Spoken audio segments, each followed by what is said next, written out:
کہ صحابہ کرام وہ تاریخی شخصیات نہیں بلکہ قرآنی شخصیات ہیں۔ قرآن صحابہ کرام کے بارے میں کیا کہتا ہے؟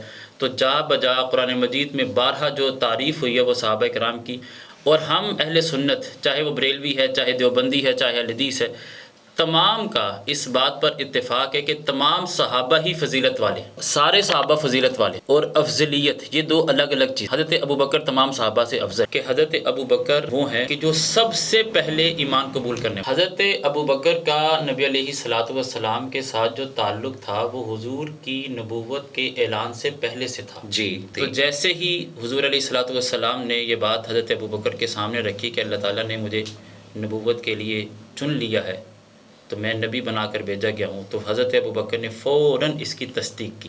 رات کے وقت کا یہ سفر ہے اور رات کو ختم ہوا، اور اتنا طویل سفر ہے کہ بیت اللہ سے یہ مسجد اقصیٰ، پھر وہاں سے آسمانوں، اور پھر سدرۃ المنتہا، پھر خدا سے ملاقات، پھر وہاں پھر مسجد اقصیٰ، پھر وہاں سے اپنے گھر۔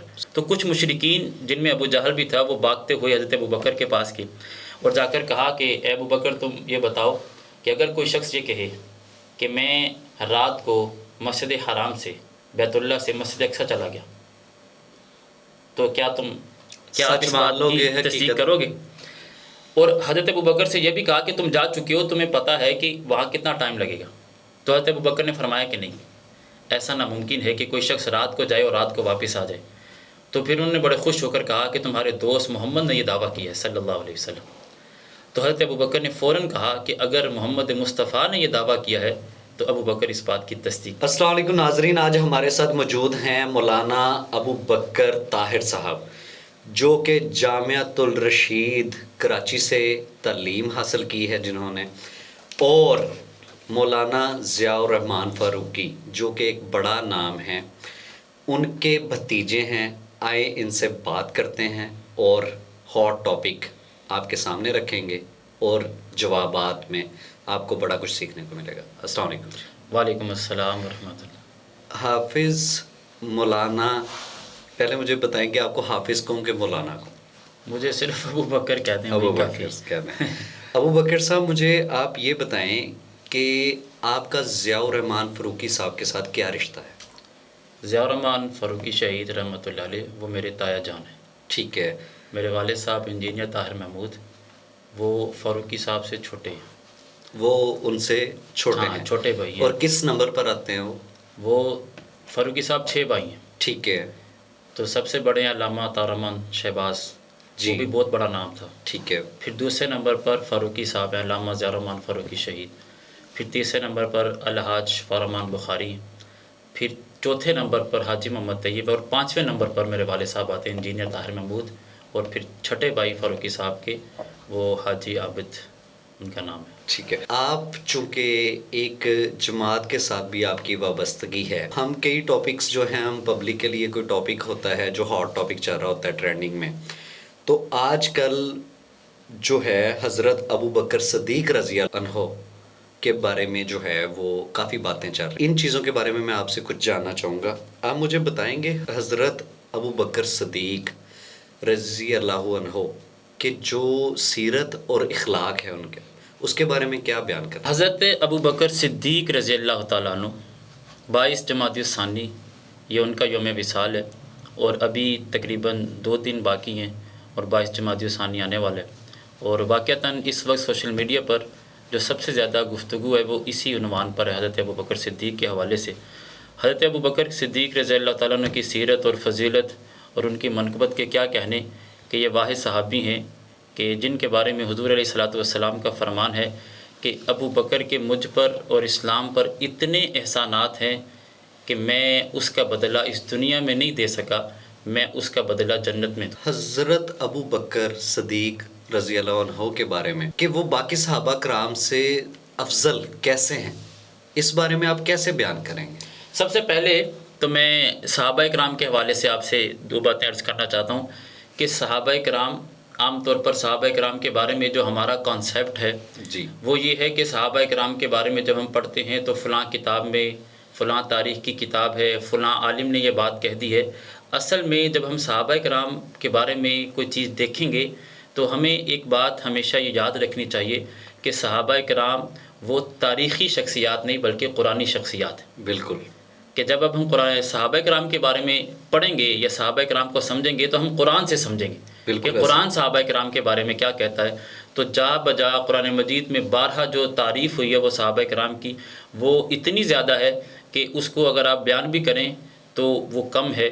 کہ ہر جگہ پر قرآن مجید میں تقریباً 700 آیات ایسی ہیں کہ جن میں اللہ تعالیٰ نے صحابہ کرام کی تعریف کو بیان کی ہے. اور ہم اہل سنت، چاہے وہ بریلوی ہے، چاہے دیوبندی ہے، چاہے اہل حدیث ہے، تمام کا اس بات پر اتفاق ہے کہ تمام صحابہ ہی فضیلت والے ہیں.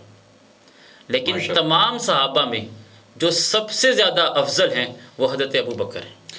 لیکن اہل سنت حضرت ابو بکر رضی اللہ عنہ کے افضل ہونے کا یہ کیسے تعین کیا جاتا ہے؟ کیسے کہا جاتا ہے کہ وہ زیادہ افضل ہے؟ کس وجہ سے؟ دیکھیں سارے صحابہ فضیلت والے ہیں جی، اس میں تو کوئی شک نہیں. بالکل ایسا ہی ہے. اب فضیلت اور افضلیت یہ دو الگ الگ چیزیں. جی، تمام صحابہ فضیلت والے ہیں، حضرت ابو بکر تمام صحابہ سے افضل ہیں.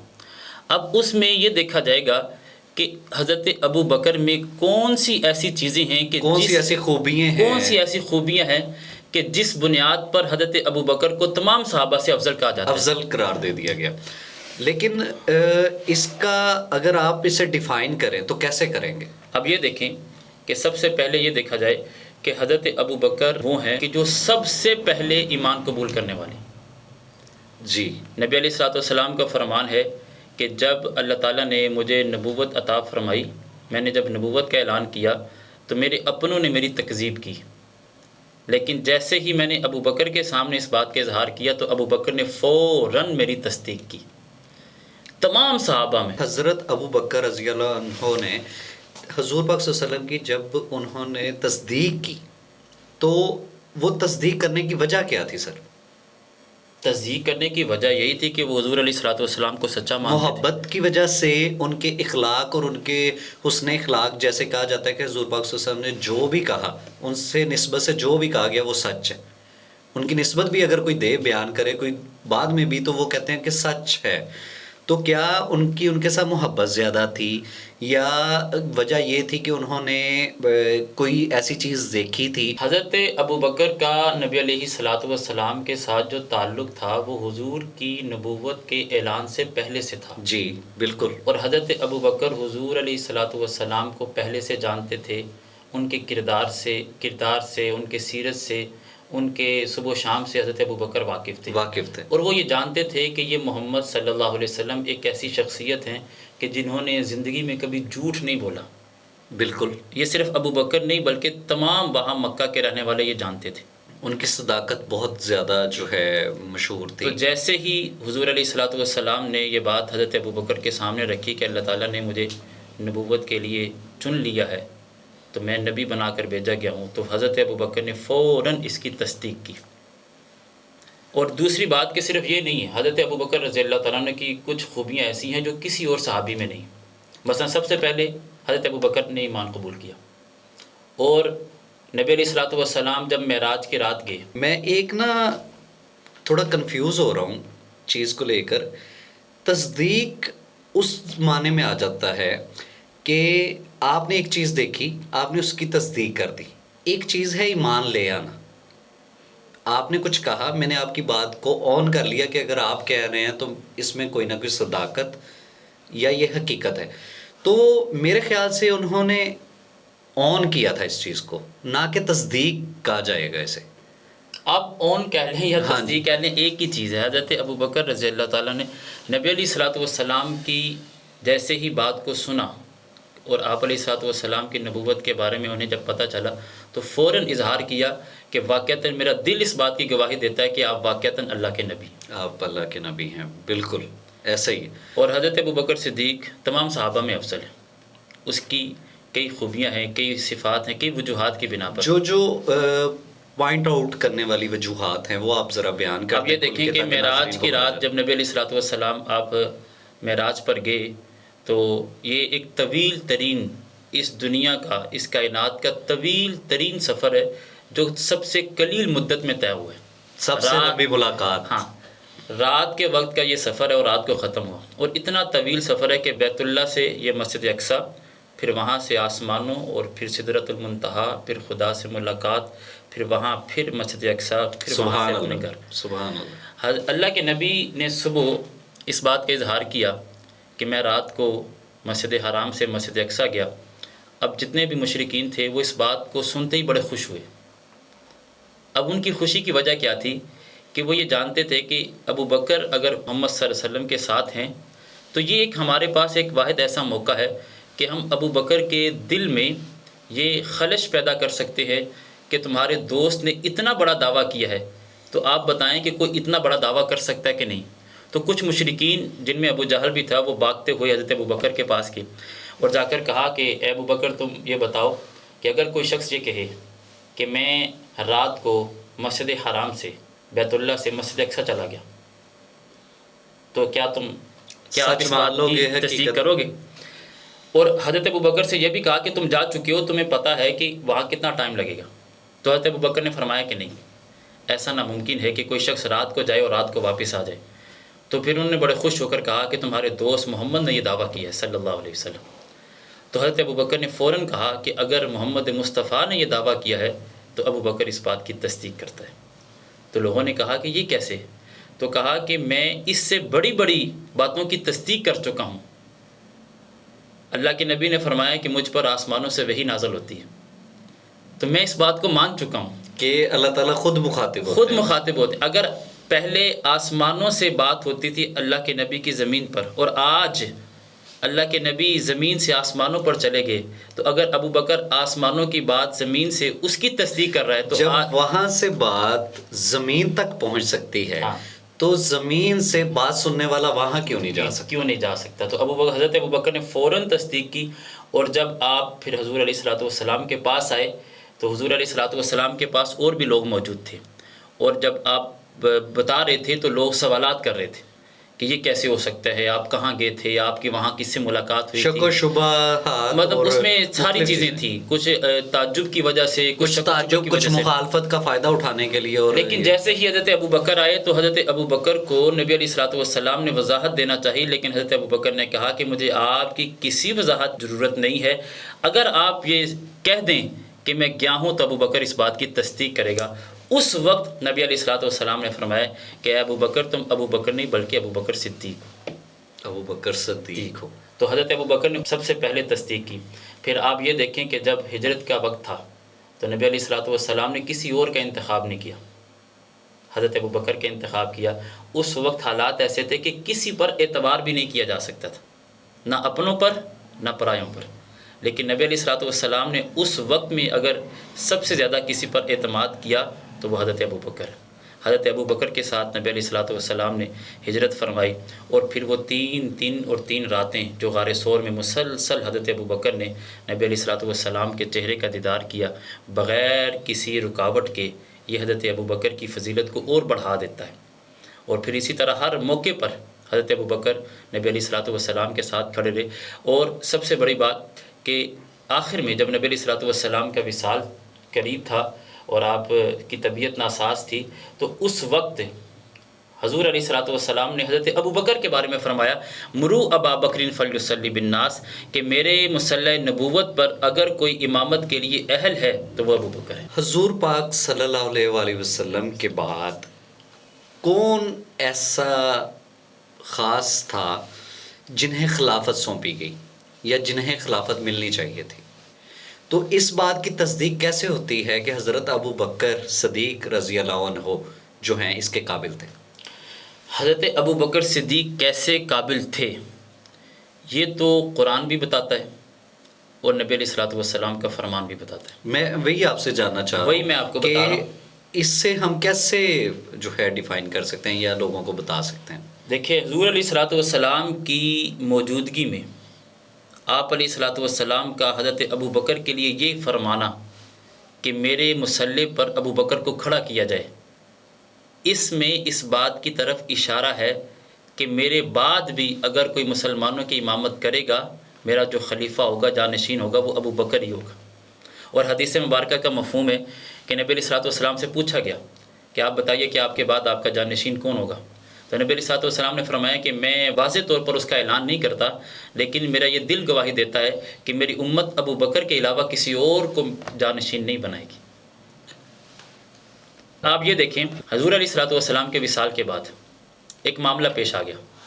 معاملہ یہ پیش آیا کہ نبی علیہ الصلوۃ والسلام کے وصال کے بعد یعنی آپ کی رحلت کے بعد اب مسلمانوں کا جانشین حضور علیہ الصلوۃ والسلام کا خلیفہ کون ہوگا، مسلمانوں کا امیر کون ہوگا. انصار جو صحابہ تھے وہ سارے کے سارے آپس میں بیٹھے اور وہ یہ سوچنے لگے کہ حضور علیہ الصلوۃ والسلام جب مکہ سے ہمارے پاس مدینہ آئے تھے تو ہم نے حضور کا ساتھ دیا تھا، لہٰذا اگر کوئی سب سے زیادہ اہل ہے حضور کا جانشین بننے کے لیے تو ہم انصار میں سے ہی کسی کو ہونا چاہیے. تو انہوں نے آپس میں طے کر کے حضرت سعد کا نام لیا کہ حضرت سعد چونکہ وہ انصار کے سردار ہیں لہذا وہ مسلمانوں کے امیر ہوں گے حضور کے بعد، انہیں خلافت دی جائے گی. اس بات کی خبر جب مہاجرین تک پہنچی تو حضرت ابوبکر اور عمر یہ لوگ ان کے پاس گئے انہیں سمجھانے کے لیے انصار کو کہ بھئی ابھی حالات ایسے نہیں ہیں، ابھی دیکھتے ہیں کہ کیا کرنا ہے. وہاں یہ بات ابھی فیصلے کی بات تو خیر وہاں حضرت ابوبکر نے پہلے حضرت عمر کا نام لیا کہ عمر ایک ایسا شخص ہے کہ جو اس کے بارے میں نبی علیہ الصلوۃ والسلام کا فرمان ہے کہ لو کان بعدی نبی لکان عمر، کہ اگر میرے بعد کوئی نبی ہوتا تو وہ عمر بن خطاب ہوتے، تو لہذا میں یہ کہتا ہوں کہ عمر کو بنا دیا جائے. تو حضرت عمر کہتے ہیں کہ میں تو اس کے لیے تیار نہیں تھا، اور ابوبکر کے ہوتے ہوئے عمر کیسے آگے آ سکتا ہے، ابوبکر کے ہوتے تو کسی کو اجازت نہیں ہے کہ وہ آگے. تو حضرت عمر نے کہا کہ نہیں. پھر انصار سے مخاطب ہو کر حضرت عمر نے کہا کہ مجھے یہ بتاؤ کہ کیا تم میں سے کوئی ایسا شخص ہے کہ جسے قرآن نے ثانی اثنین کہا ہو. تو انصار نے کہا کہ ہم میں سے کوئی ایسا نہیں ہے کہ جسے قرآن نے ثانی اثنین کہا ہو. تو کہا ابوبکر وہ ہے کہ جس کے بارے میں قرآن کہتا ہے کہ یہ ثانی اثنین ہے. پھر حضرت عمر نے کہا کہ مجھے یہ بتاؤ کہ کیا تم میں سے کوئی ایسا شخص ہے کہ جس کی صحابیت کا ذکر اللہ نے قرآن میں کیا ہو. تو تمام انصار نے کہا کہ ہم میں سے کوئی ایسا نہیں ہے کہ جس کی صحابیت کا ذکر قرآن میں ہو. تو حضرت عمر نے فرمایا کہ حضرت ابوبکر وہ ہیں کہ جن کی صحابیت کا ذکر لصاحبہ ہی قرآن میں ہے. تو پھر حضرت عمر نے کہا کہ مجھے یہ بتاؤ کہ کیا تم میں سے کوئی ایسا شخص ہے کہ جس کے بارے میں یہ قرآن کہے ان اللہ معنا، کہ ہمارے ساتھ اللہ ہے، بے شک ہمارے ساتھ اللہ ہے. تو انصار نے کہا کہ ہم میں سے کوئی ایسا نہیں. تو کہا کہ وہ ابوبکر ہے کہ جس کے بارے میں قرآن یہ کہتا ہے. تو کہا کہ اگر حضور کے بعد حضور کی خلافت کا کوئی صحیح حقدار ہے تو وہ ابوبکر ہے. تو اس وقت تمام انصار نے اس بات پر اتفاق کی اور سب نے حضرت ابوبکر کے ہاتھ پر بیعت کی. اور پھر وہاں جب حضرت ابوبکر مسجد نبی میں تشریف لائے تو وہاں پھر سب نے بغیر کسی تامل کے اور بغیر کسی تردد کے تمام صحابہ کا، تمام مسلمانوں کا اس بات پر اتفاق ہو گیا کہ حضور کے بعد کوئی حضور کا جانشین ہے اور اس کا کوئی صحیح حقدار ہے تو وہ حضرت ابوبکر ہے. ایون کہ حضرت علی نے حضرت ابوبکر کے ہاتھ پر بیعت. جی ناظرین، جیسا کہ آپ نے دیکھا آج ہمارے ساتھ مولانا ابوبکر طاہر صاحب موجود ہیں، اور آپ نے یہ جانا کہ کیسے خلافت جو ہے حضور پاک صلی اللہ علیہ وآلہ وسلم کے بعد جو ہے وہ حضرت ابوبکر صدیق رضی اللہ عنہ کے پاس گئی. اگر آپ اس چیز سے مطمئن ہیں، یہ انہوں نے جو ہیں حوالہ جات سارے دے دیے ہیں. ہمارے چینل کو لائک کریں، اس طرح کے نئے ٹاپکس کے لیے ہمارے چینل کو سبسکرائب بھی کر لیں اور شیئر کریں تاکہ اس طرح کے ہاٹ ٹاپکس آپ کے سامنے آتے رہیں. بہت شکریہ.